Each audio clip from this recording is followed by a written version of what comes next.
Attention, une règle qui semblait gravée dans le marbre au sein de la fonction publique vient de changer. Et ça concerne des milliers d'employeurs et d'agents partout en France. Jusqu'à maintenant, c'était simple. Tomber malade pendant ses vacances, eh bien, c'était tant pis pour les jours de congé. On va voir ensemble pourquoi cette époque est bel et bien révolue. Le principe a l'air simple comme ça, mais la conséquence, elle, est énorme. Avant, la règle c'était un peu la double peine. Un arrêt maladie pendant les congés, et hop, le droit au repos disparaissait. La nouvelle réalité juridique, elle, est très différente. L'idée, c'est qu'un congé, c'est fait pour se reposer. Si la maladie empêche ce repos, alors le droit n'est plus perdu, il est simplement reporté. Et attention, ce n'est pas juste une petite formalité administrative. Non.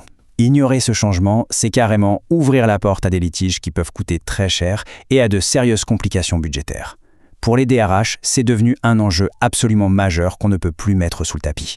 Bon, mais alors, comment en est-on arrivé là? Cette évolution, elle n'est pas sortie de nulle part comme ça d'un coup. C'est en fait le résultat d'un assez long parcours juridique qui a commencé bien au-delà de nos frontières. En fait, tout part d'un principe fondamental du droit européen, le droit au repos, c'est sacré. Ce principe a d'abord été doucement intégré dans notre droit en France en avril 2024. Et puis, il y a eu ce fameux arrêt de la Cour de cassation en septembre 2023, qui a vraiment mis un point final au débat. Elle a dit « Ce droit s'applique sans aucune exception, même quand la maladie débarque, pendant des congés qui ont déjà été posés. » C'est clair, net et précis. Là, on pourrait se dire, d'accord, mais la Cour de cassation, ça concerne le secteur privé, non?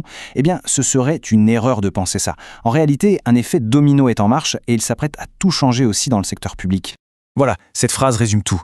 Elle nous dit que le principe qui est en jeu est universel. Ce n'est pas une petite règle technique pour un secteur en particulier, mais bien un droit fondamental. Et par nature, un droit fondamental, ça traverse les frontières, y compris celles entre le droit privé et le droit public.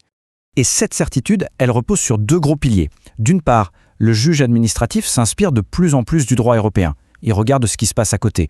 D'autre part, le Conseil d'État lui-même a déjà dit, il y a quelques années, que le droit au congé était un principe fondamental. Alors, quand on met ces deux éléments ensemble, l'issue semble inévitable. Le secteur public va devoir s'aligner. Concrètement, qu'est-ce que ça veut dire au quotidien ?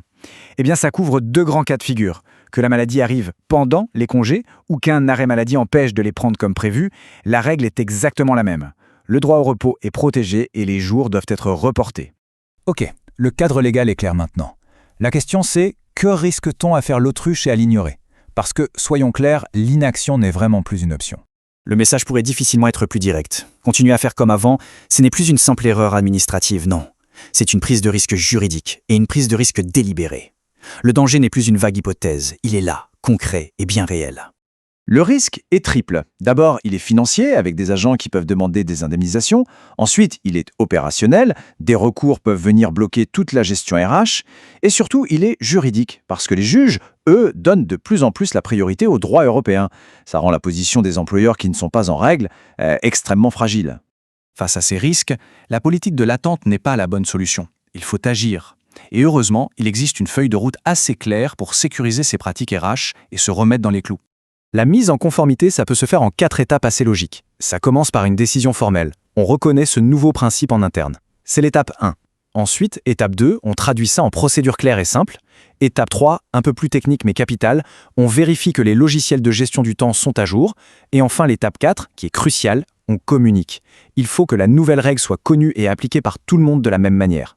Allez, prenons un exemple tout bête pour que ce soit bien clair. Imaginons un agent qui pose 2 semaines de vacances. Mais voilà, pas de chance, il tombe malade le 3e jour. Comment ça se passe? C'est simple. Seuls les 2 premiers jours sont décomptés de ses congés. Toute la période qui suit est requalifiée en arrêt maladie et les jours de congé qui correspondaient sont tout simplement recrédités sur son compte. Pour finir, il faut essayer de voir un peu plus loin que cette simple règle sur les congés payés. Parce que ce changement, en réalité, c'est le signe d'une tendance de fond bien plus profonde. En fait, cette histoire de congé, ce n'est que la pointe de l'iceberg. Ce qu'il y a en dessous, c'est une lame de fond, l'influence de plus en plus forte du droit européen sur notre administration. Pour les employeurs publics, regardez ce qui se passe à Bruxelles, ce n'est plus une option, c'est devenu une obligation pour anticiper et gérer les risques de demain. Au final, la vraie question, ce n'est pas juste de savoir comment on gère cette nouvelle règle, c'est de développer une culture de l'anticipation. S'adapter, c'est bien, mais la clé, c'est de se demander: est-ce que mon organisation est prête pour le prochain changement qui viendra d'Europe ?